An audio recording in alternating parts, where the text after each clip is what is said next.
Hi and welcome on to the section. Now in this section, we are looking at the security perspective when it comes on to Azure DevOps. There are a lot of aspects that we've already covered. For example, we've already looked at service connections and personal access tokens, so we'll have a quick revision. What's very important is how to use the Azure keyword when it comes on to managing secrets, when it comes on to your Azure pipelines. Before that, I'm actually going to go through the concept of variables in your pipelines. We have looked at using variables, but I want to go to a little bit more in detail when it comes on to variables before we go on to usage of the Azure keyword. And when it comes on to scanning, we've already looked at SonarQube, which is very important. We're going to have a look at OWASP as well. So let's go onwards with this section.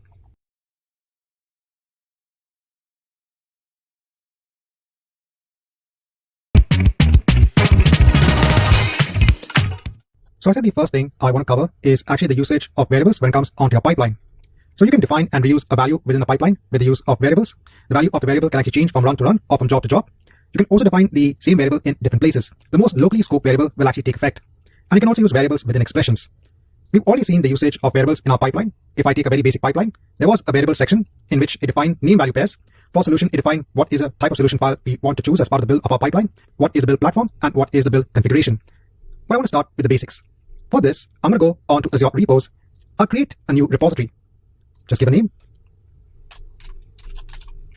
I'll just choose to add a README file. That's it. And I'll hit on create. So we kind of have a blank repository. I'll set up a build.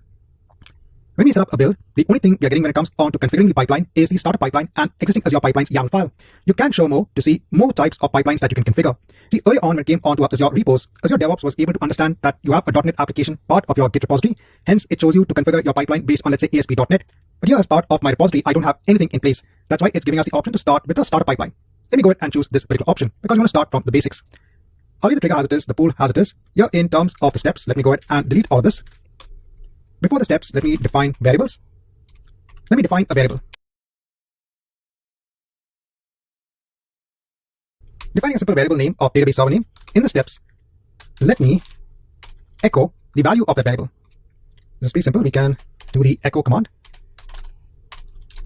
And we can reference our variable name accordingly. Database server name. A very simple step. Let me do a save and a run. Let's go on to the job. Let's wait till this is complete. The job is complete. If I go on to the command line task, you can see it has gone ahead and echoed the value of the variable. Very simple use case in which you define a variable within a pipeline. Let's go on to our next chapter to go more into working with variables.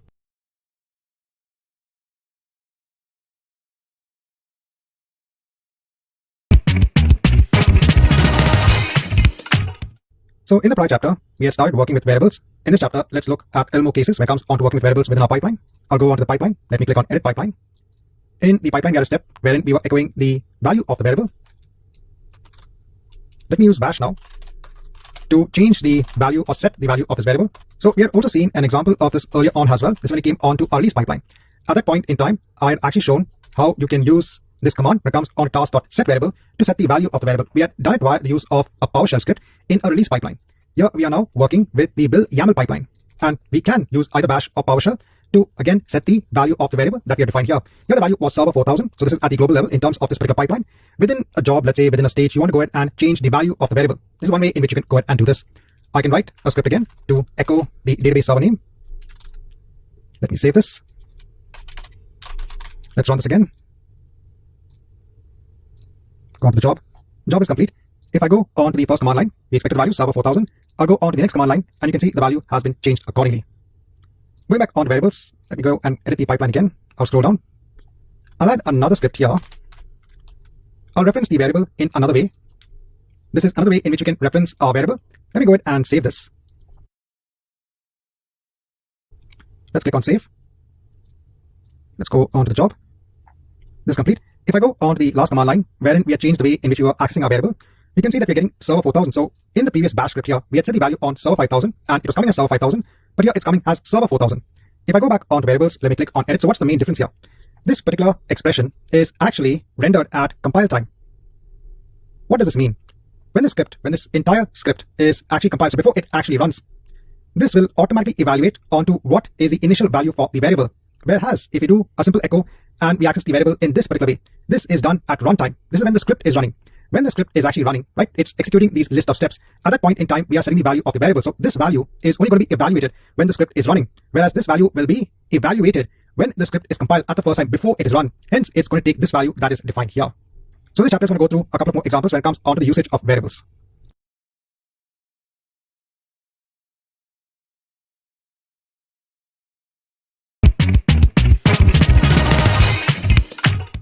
Hi and welcome back. Now in this chapter, I want to go through variables in your release pipeline. We've actually seen this earlier on, but I want to go through how you can set again values in your variables as part of your release pipeline. I'm taking an example of a release pipeline we've seen earlier on. This is my SQL app pipeline. I made it a bit more simpler. If I go on to my task here, I have my Azure SQL table creation, the deployment of my web app, and the app server settings. If I go on to the Azure SQL table creation, what I've done is we had this variable when it came onto the SQL Server fully qualified domain name. So this pipeline actually had the ARM template inside it. And you remember from that, we were taking the values, the output values of the fully qualified domain name of the SQL Server. And we were setting variables. For that, we first had to set the variables here within the pipeline, and we didn't assign any value. This time around, in my pipeline, I'm actually going to, kind of have the values of the variables in place within the pipeline. So let's take the use case scenario wherein you have your resources in place and you need a pipeline to deploy the application along with the table in the database in existing resources. I've gone ahead and spun up again an Azure web app and an Azure SQL database. So if I go on to my pipeline, here we have our Azure SQL Server, the fully qualified domain name. Let me take the fully qualified domain name and go on to the variables now. Let me set the value here itself. I'm setting the value for this fully qualified domain name. I'll go on to the right. I'm going to say that it is not settable at release time because we've already defined the value here. I don't want to change the value. Going back onto our task. Apart from that, what did we have? We also had the password, which was hard-coded here. Let me go on to variables. Let me add a new variable. Call this as db password, and let me enter the actual password which I have set for the user in the database. Now again, we can see the value here. In variables, I can click on this lock symbol to change this variable type onto a secret so that it can't be seen. And we can reference this variable within our task. I can scroll down here and access the variable accordingly. Everything seems to be fine for now. Let me click on save. I'll go on to my Azure web app. Here I have the web app name. So I'll copy this, go onto the pipeline, onto variables. Let me set the value here. Again, it's not settable at release time. Click on save. Go back onto my pipeline. So this is fine. I'll go back onto the app server settings. This is also fine. If I scroll down, I have the SQL Server fully qualified domain name. So now all we're doing is we're setting the actual values of these variables within the pipeline itself. Note here, we can also set the value of a secret. So we don't want anybody to see the value of db password.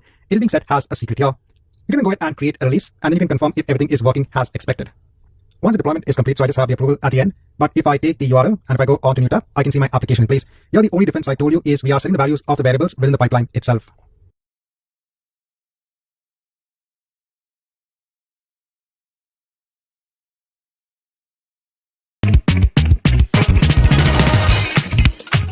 Hi and welcome back. Now in this chapter, I want to go through variable groups. Here you can store values and you can store secrets as well. You can access the values from YAML pipelines, and they can be actually accessed across multiple pipelines within a project. So I've seen earlier on where you could define variables in YAML in your build pipeline. You can define the values of your variables in the classic release pipeline. If you want to have the same variables accessible across pipelines within a project, because in those cases, when you define the variables within the YAML file or define variables in the classic UI of the release pipeline, it is only accessible to that pipeline itself, but you might have common variables that can be accessed across multiple pipelines within a project. For this, you make use of variable groups. And you can also use the Azure command line interface to work with variable groups. So let's look at a very simple example on how we can make use of variable groups. Here, if I go on to library, so before that, let me just copy this database server name. I'll go on to library. I can create a new variable group here. I can give a name. Scroll down. Here, I can add variables. So I can give the name and I can give the value as well. And then I can click on save. We've defined the variable here. If I go back onto my pipelines, I'll go onto my variables pipeline, click on edit here. Let me delete this variable, database server name. I'll delete all of this just to echo the database server name that we have in the variable group. But we need to reference that variable group. Here, I'll define variables. And below that, I'll mention the group. Shared variables. This will now allow all the variables in the variable group to be accessible from this pipeline. Let me click on save. Let's go on to the job. If you go on to the command line, you can see the value as expected. So in this chapter, I want to show you how simple it is to go ahead and create a variable group and how to use it with your or within your YAML pipeline.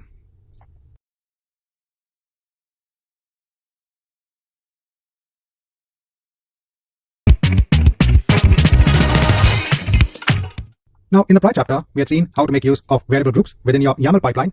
In the chapter, I want to show you how you can make use of variable groups within your release pipeline, the classic UI. In one of our earlier pipelines, we had defined the variables of the db password, the SQL Server fully qualified domain name, and the web app name. Let me define all of these variables in my shared variables variable group. Let me delete the existing one that I have, and let's add each one. Click on add, and the entire value. Then the web app name. And then finally the database password. You can also mark this as a secret here as well. I'll click on save. I can then delete the variables from here because they are no longer required. They're part of the variable group. The only thing that you need to do now is to go onto variable groups, link the variable group. You can choose shared variables. This is available across the release stage. Click on link and then click on save. So now these variables are available again on your task. You don't need to make any change here. Everything remains the same. The only difference is that now it is picking the values of these variables from the variable group.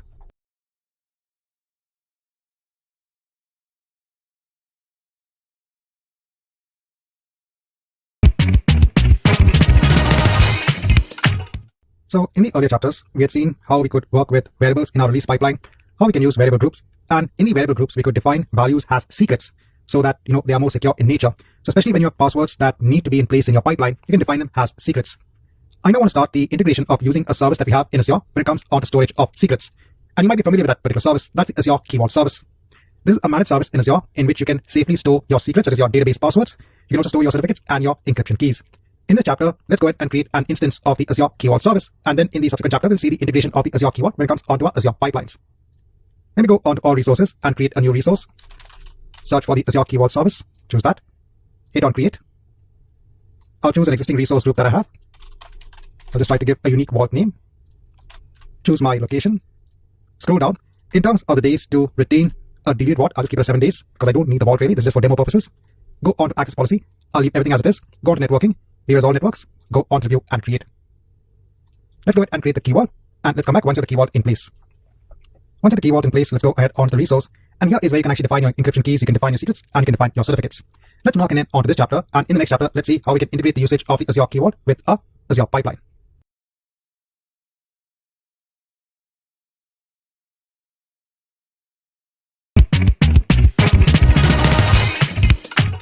So in the prior chapter, we had created an Azure Key Vault. Let me go on to secrets and let me define a secret. Let's say here we are defining the secret value of a database password that needs to be consumed in our pipeline. Let me enter the value of Azure @123. I'll hit on create to create this particular secret. So we now have a secret defined in our Azure Key Vault. Let me show you an example now of how we can access this particular secret from a YAML pipeline. Let me go on to the pipelines. We'll go on to the variables pipeline. I'll click on edit. Let me remove the variables here. And in terms of the steps, I want to go ahead and now add a task under the steps. I'll go on to show assistant. There is a task here of downloading the Azure Key Vault secrets. I'll choose this particular task. I can choose my Azure subscription. I can choose the Key Vault. Here I can't see any results, so let me go ahead and take the name of the Key Vault and place it here. In terms of the secrets filter, if you only want to filter on certain secrets to be made available onto your pipeline, you can go ahead and put accordingly. I'm putting a star to ensure that we can fetch any secret that we have from within the Key Vault. And you can also make the secrets available onto the whole job. For now, I'll leave everything as it is and let me click on add. So it's added a task here, the Azure Key Vault task. It's using my Azure subscription. We have the Key Vault name, we have the secrets filter, and it's running as a pre-job. Now in the script, I'm going to echo what is the value of DB password. Since in this particular task, it is now making all of the secrets available onto this pipeline, I should be able to now actually get the value of DB password. That is the secret, remember, we had defined in our Key Vault. Let me click on save. Let's go on to the pipeline. It's saying the pipeline needs permission to access a resource. I'll click on view. Let me click on permit. I'll go on to the job. Now the job is complete, but we've got an error when it comes onto the Azure Key Vault. Now, this is not because we were not able to search for the Key Vault name. If you look at the error message, it's saying the user, group, or application, and if you go on to the right, does not have secret list permissions on the Key Vault. See, here the issue is when you come onto the Key Vault, if I go onto access policies, to access your encryption keys, your secrets, and your certificates within the Key Vault, you have to give the user or the security principal that's defined in Azure Active Directory access onto either keys, the secrets, or the certificates in the Key Vault. This is a special type of permission that is available when it comes onto this particular service. So we have to give now a service principal ID access onto the secrets within the Key Vault. How do we know what to give access to? If I go on to another tab, let me go on to my project settings. Here, let's go on to service connections. In service connection, that particular task is using this particular service connection, Azure subscription 1, to connect onto our Azure subscription. And then it's getting a handle onto the Key Vault. There is something known as manage service principal. I'll click on this. So in order for Azure DevOps, this particular project, to connect onto our Azure account, because we had authorized this service connection early on, what Azure DevOps had done is, it had created a service principal, or kind of an application object, within our Azure account in Azure Active Directory, and we are taken onto that particular application object. See, for anything to be given access onto something within our Azure account, you need to have some sort of identity defined in Azure Active Directory. We have actually now gone directly onto Azure Active Directory onto that particular application object. Again, if you're coming from an AZ-104 background or an AZ-204 background, you'll be very familiar with Azure Active Directory and the concept of having some sort of identity and giving permissions. Hence, Azure DevOps is now using this particular identity to access resources within your Azure subscription. We now need to specifically give this particular identity access to the Key Vault. I'll go on to the Key Vault. I'll click on Add Access Policy. In terms of the secret permissions, I'll give get and list. I'll scroll down, select the principal, I'll just paste this so we can search for the identity. Now, which one is it? I can see a couple of them here. If I go back onto the identity, sorry, that's here. Look at the client ID. It starts with A1. If I go back here, A1, that's the first one. I'll choose this. I'll hit on select. And let me click on add. And very important, click on save. We are now giving access onto that particular identity, that service principal, which is defined in our service connection, access onto the secrets in the key vault. Let's go back onto our pipeline. Let's run it again. Go onto variables. Let's run the pipeline again. So let's go onto the job. Let's hide this.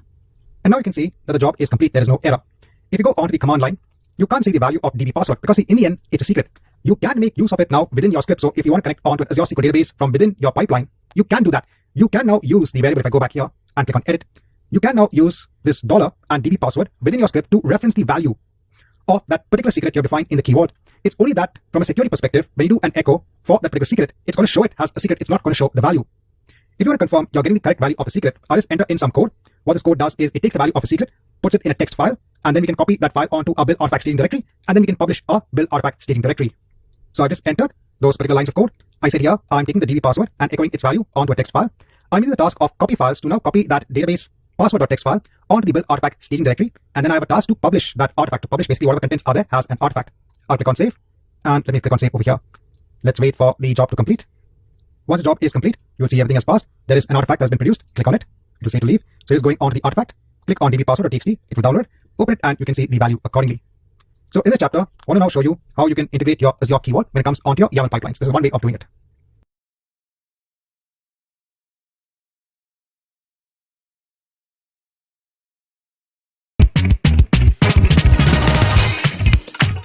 Hi and welcome back. Now in the prior chapter, I showed you a way in which you can integrate getting your secrets from the key vault within your YAML pipeline. In this chapter, I just want to show you how you can also integrate the secrets which are defined in your key vault in your variable groups. Variable groups we have seen can be used to share the variables across pipelines. We can also make use of a variable group that can be linked onto the secrets in the Azure Key Vault. Let me go onto my library. I'll go onto shared variables. You can see here that you can link secrets from an Azure Key Vault as variables. Once you do this, here you're given a warning message. It's saying that once you perform this operation, it's going to delete all of these existing variables. So do you want to continue? Instead of doing this, let's say you do want the variables in place here. See here, the only secret is the database password. Let me delete this. Click on save. And we can create another variable group. Why not? So let me go onto the library and let's create a new variable group. I'll name this as secret variables. And now I'll link the secrets from the Azure Key Vault. I'll choose my service connection. Go on to the Key Vault name. Once you've chosen this, I can now add the variables and we can choose the secrets now from the Key Vault. Hit on OK. And then I can click on save. And then you can start again using this variable groups within your YAML pipeline or within your classic UI release pipeline. The only difference here is you have now ensured that you've linked this particular variable group with the secrets defined in your Key Vault.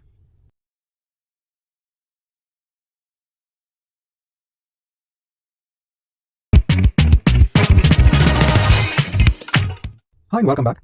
Now in this chapter, I want to show the integration of your Azure Key Vault and an ARM template. We know that the Azure Key Vault is used as a service for storing secrets such as your database password. In an earlier chapter, when we looked at building a SQL database and a SQL database server, we were using an ARM template. In that, I had my SQL database.json file here, which was deploying an Azure SQL database server and an Azure SQL database. I just changed the name of the database here because I already have a database with the name AppDB, so I'm creating a new Azure SQL database. And we had our parameters.json file in which I was hard coding the password for the administrative user here. Again, not the right approach. What we can do is we can secure our deployment by ensuring that the value is taken from a secret in the Azure Key Vault. In our Azure Key Vault, we had already defined a secret known as DB password. We can now integrate the usage of the Key Vault in our ARM template. There are a couple of ways we can do this. One is via a static reference and the other is a dynamic reference. In this chapter, I'll show you the static reference, and in the subsequent chapter, I'll show you a dynamic reference. The static reference is wherein we refer the value of the secret in the Key Vault here itself. In SQL password, I'll add a reference. I'll put Key Vault. I need to mention the ID of the Key Vault. How do I get the ID? Go onto the Key Vault, go onto properties. You'll be having the resource ID. Just copy this onto the clipboard, paste it here. And then we can take our secret name. What is the name of the secret in the Key Vault? And that's it, you're kind of done. Let me go ahead and click on save. Before we can actually deploy these templates or the template along with the parameter file, another important thing you have to do for your Key Vault, go on to access policies. Ensure this is checkmarked as your resource manager for template deployment. Click on save. We're going to deploy our particular template via Azure Cloud Shell. Since we have the parameters file as well, we'll upload both of our files, the template file and the parameter file, onto Azure Cloud Shell, and we'll run our template accordingly. I'll click on the upload button to upload both of my files. I have it in one of my template folders. I'll choose SQL database.json, click on open, upload the parameters file. If I do a directory listing, I can see both of my files in place. Here I can then issue the command. So I just copy the command to do a deployment of the template. The command I'm using is az deployment group create. I'm specifying the resource group. My template file is SQL database.json, and my parameters file is the parameters file.json.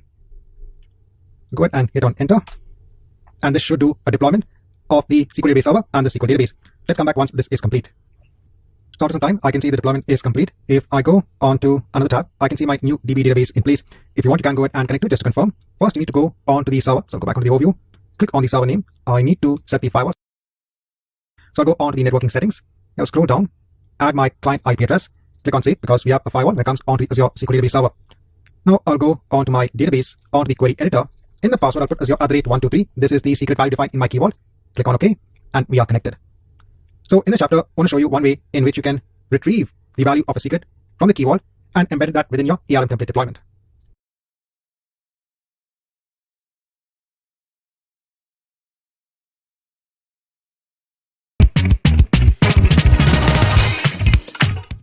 Now, in the prior chapter, I showed you a static way in which you could embed a reference onto an Azure key vault when it comes onto the secret. At that point in time, we had to give the complete resource ID of the key vault. Now, that's static in nature. Let's say you want to have, or kind of change the name of the key vault. You need to dynamically reference that key vault. Here, I already have an ARM template in place that can dynamically reference a key vault. Before that, let me just go onto all resources here and delete the new DB database that I created and the SQL server. I'll be recreating the database and a new Azure SQL server via the use of this template. One key difference is, in the early example, we had our parameters defined in a separate file and the ARM template in the main file, in the SQL database.json file. When you have a dynamic reference onto a resource such as a key vault, we can't place it in the parameters file. It needs to be in the main ARM template. That's why I only have one file in place. This is my main ARM template. Here, we are kind of using a nested sort of template, wherein in resources, we have Microsoft.resources/deployments. And the mode is incremental. And within this, we now have our nested template in which we have the parameters of the SQL login and the password. Under this, the resources to deploy the SQL server. In terms of the properties, again, we can mention the login and the login password, and we have our database. And then when we scroll down, we can mention the values of those parameters, the SQL user. And when it comes onto the password, we can now dynamically get the resource ID of the key vault. We take the subscription ID, and the way I'm doing this is I'm defining a variable. If I scroll on top, there is a variable in which we can use the inbuilt ARM function of getting the details about the subscription in which the ARM template is running in. So I can get the subscription ID. Then if I scroll down again, we are then adding the resource group. And what is the name of the key vault? I need to replace it with what is the current name of my key vault. So replacing it here. And that's how we can now reference that secret name. So everything is happening within this ARM template. Let me copy this and let's do a direct deployment now from within the Azure portal. So I can do a template deployment. Hit on create. Build my own template in the editor. Place all of this. Click on save. Choose my resource group. Go on to view and create. Let's hit on create and let's come back once this is complete. Once the deployment is complete, we can again confirm. If I go on to databases, I can see my new DB database in place. Again, I can go on to the overview. I can click on the server name, or this time directly I can click on set server firewall. This will take me onto the networking settings for the Azure SQL database server. I'll scroll down, add the client IP address, click on save, go back onto the database, onto query editor. I'll enter Azure@123, click on OK, and I'm logged in. This time around, we saw a dynamic way in which we can fetch the secret from the key vault.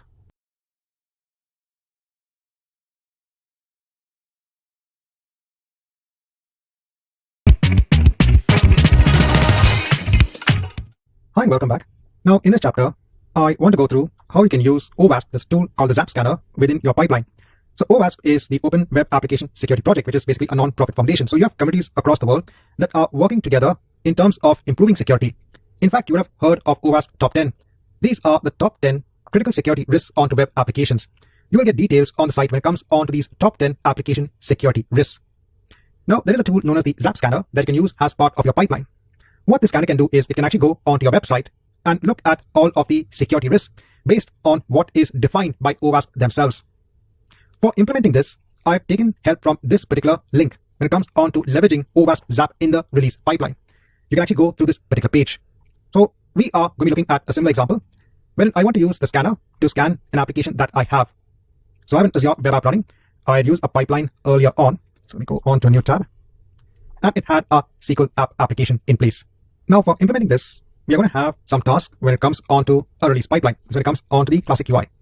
We'll have one task which is for the deployment of the Azure web app. But again, I already have that deployment in place. So it will just be, again, a normal deployment of a .NET project that we have onto the existing Azure web app. The next thing will be an Azure CLI task to create a storage account. The next task will be used to create an Azure container instance. See, what's going to happen is we have our Azure web app against which we want to run a scan using that OWASP ZAP scanner. This OWASP ZAP tool is actually available as a Docker image. We can create a container using the Azure Container Instance. The application running in that container instance can then run a scan against the application running on the Azure web app. The results of that container instance need to be persisted or basically stored in an Azure storage account. This will be done via a file share. That's why we have a task in place to create a new storage account. You can always use an existing storage account as well. So this task is to create that storage account. This task is to create that Azure Container Instance. This task will be used to download the report from the file share. There is a PowerShell script that can be used to convert the report, and then we can publish the test results onto our pipeline. So let's go ahead and see how we can accomplish this. Firstly, in Visual Studio, so I'm going to be using one of the existing release pipelines that we have. We had our SQL app pipeline. I'll click on edit here. So it's taking the SQL app connection repository that I have. Let me go on to the post deployment approval. Just disable this. Hence, in Visual Studio, I'm going to clone that SQL app connection repository that I have on my local machine. I'll hit on clone. This is again the same SQL-based application we had seen earlier on that connects onto an Azure SQL database. In order to basically publish our report, or basically convert our report, just double click on the solution file, we need to have an XSLT file in place that needs to be consumed or used by our pipeline. Again, this file is available as a resource when it comes onto the section resources. So for my project, I'm going to add an existing item. This is a file which will be available as a resource. This is an XSLT file. I'll choose this file and click on add, because see, in the end, we are going to be having an XML file in place when it comes on to the output of the test results. This needs to be checked into our Git repository. Let me go on to Git changes and commit this onto the Git repository. It's done. In another tab, so I'll just close this. Let me go on to my pipelines to see if it has triggered. Yes, it has triggered the SQL app connection pipeline, so that's fine. Let me click on edit the pipeline to see what we have. This is a normal pipeline in which we have our pool, our variables, our steps, our tasks to build, to publish, and to take these staging directory files, as an artifact. I'm going to add now one more task for the publish pipeline artifact. So I'll add it here. This will be to now publish that XSLT file so that it will be available onto our classic UI release pipeline. Let's click on save. Click on save here. So what I'll do is I'll mark an in onto this chapter. I'll wait for both of these to run. I'm also sure that this is going to trigger a release of my SQL app pipeline or maybe some other pipelines. I'll make sure to cancel all of them. I'll also ensure that this is the only pipeline that runs when we have a build of our YAML build pipeline. So make sure all of this is in place, and then we'll come back in our next chapter to construct the UI pipeline when it comes on to integrating that OWASP ZAP scanner.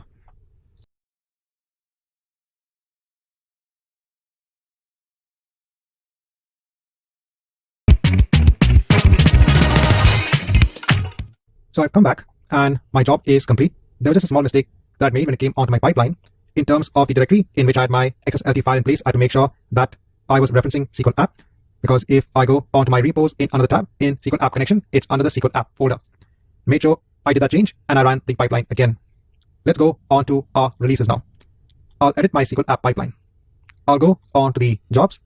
I'll remove the other two jobs that I have. See, currently this has already run. So I will be having anyway my application connecting onto my SQL database. What I'll do just to confirm that this is working, I'll click on remove, just having this in place so it will take my artifact and deploy it onto my existing Azure web app. Just for now, I will take the name, make sure that in the variables, I add a pipeline variable of web app name. This will be the value, because in the task, I'm referencing as web app name. Click on save. I'll quickly just create a release and make sure that my application is still working, because this is very important. You have to ensure that your application is in the working state in order for the ZAP scanner to go ahead and perform a scan on your web application. Once this is complete, I'll just refresh my web application just to confirm that's working. So it's fine, it's working. I'll now add tasks onto the pipeline. First task is to create my storage account. That's going to be Azure CLI. I'll click on add. This is for the storage account. I have all of my commands here. The first two commands is what's going to be as part of my task. This is to create a storage account with this particular name in my resource group. I'm creating it in the North Europe location. The next command is to create a file share with the name of security within the storage account. Copy this. Here I'll choose the connection, PowerShell script, and inline script. Place this. Click on save. The next task, again, Azure CLI, is to create my container instance. Here we have a lot that we need to do. The actual creation of the container instance is here. It's AZ container create. I'm creating in my resource group. This is the name I'm giving onto my container instance. The image which it is using from Docker Hub, this is what has that tool in place which will run. This will have a public IP address. It will run on port 8080. And we're going to be mounting that file share in our storage account onto this container instance. For this, we need to give the name of the storage account that we created and we have to give the account keys. See, we need some way for this container instance to authorize itself to access our storage account. For this, we need to have the or use the access keys. Remember, when it comes onto a storage account, so if I go onto an existing storage account, we have the access keys in place. So if I show a key, this key can be used to authorize the container instance to access the file share in our storage account. Hence, we need to get that access key. This is what is being used to get that access key. There is a command to list all the keys that are available with our storage account. I want to get the value of only the first key because there are 2 keys for an Azure storage account. I'm taking that output onto a txt file. I'm getting the content of that txt file and then writing it onto a variable, onto a key. I need to ensure that the value of the key is in double quotes. That's why I'm ensuring that we format that accordingly. And then we'll have the key in place. This is going to be the storage account access key that can be used by the container to access the file share in our storage account. Next is the URL of the web application that we want to test. So in our case, it's our web application here. Make sure you copy this URL and place it here accordingly if you have obviously a different name. Again, I need to make sure it's in double quotes when it comes onto this URL. I have another variable in which I'm now calling the Zap baseline application that's going to run within the container. I'm passing it the complete URL. So these parameters are specific onto this Zap tool. You have to pass in the URL that needs to be tested. What is the report, that the name of the report that needs to be generated? We have an XML and HTML report in place.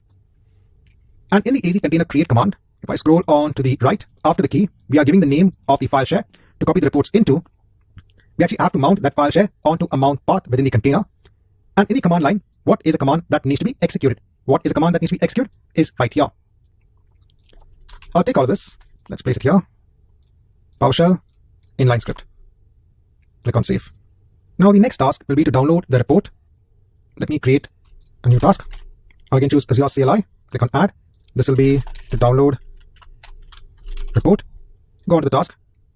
To download the report, we're using the command of AZ storage file download. This is the storage account name. We again need the account key. What is the name of the file share? What is the report that you want to download? And the destination. And the destination is basically in the pipeline with this particular name. I'll copy all of this. PowerShell again, inline script, paste all of this. Click on save. The next task is a PowerShell task to convert the report. You are choosing inline script. So I'm using whatever commands were available as part of that documentation link in terms of converting that report. That report conversion is making use of the XSLT file. We need to make sure that we give these values accordingly. Now, how can we actually give the location of the XSLT file? Here, if I choose, let's say, a file path, I'll browse for the file path so we can go on to our linked artifact. In the linked artifact, if I go on to XSLT, I can see my XSLT file in place. So it's under underscore SQL app connection. So underscore SQL app connection and XSLT artifact. XSLT artifact. So this seems fine.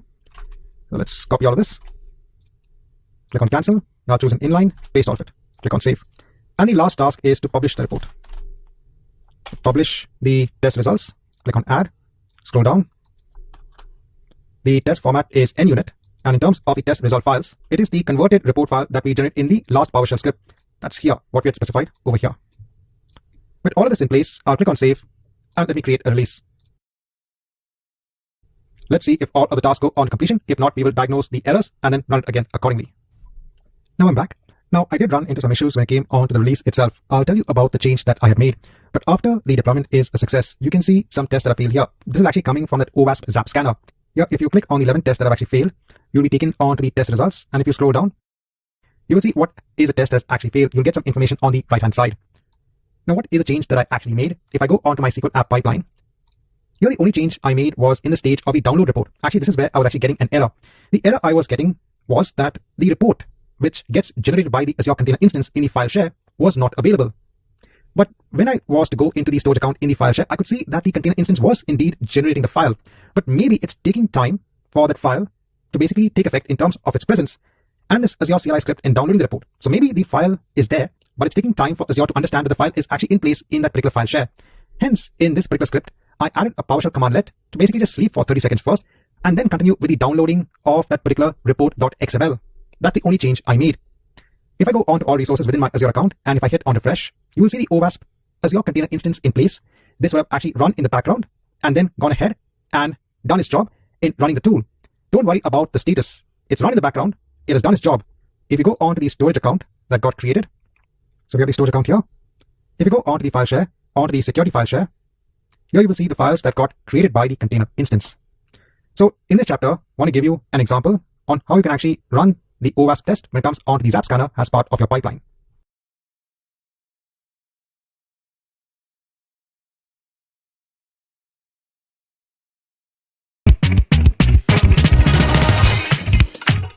In this chapter, just want to give a quick note when it comes onto service connections. This is something we've already seen during this course.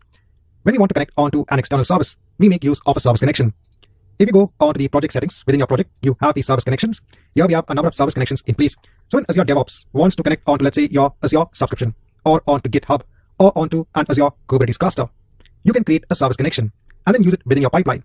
Instead of embedding the credentials for connecting to an external service within your pipeline itself, you can create a secure connection via service connections, wherein the credentials for connecting onto that external service is within the service connection itself. And all you have to do is to reference that service connection within your pipeline. So again, we've already seen this is very simple. Within your project, if you want to connect onto an external service, you make use of service connections.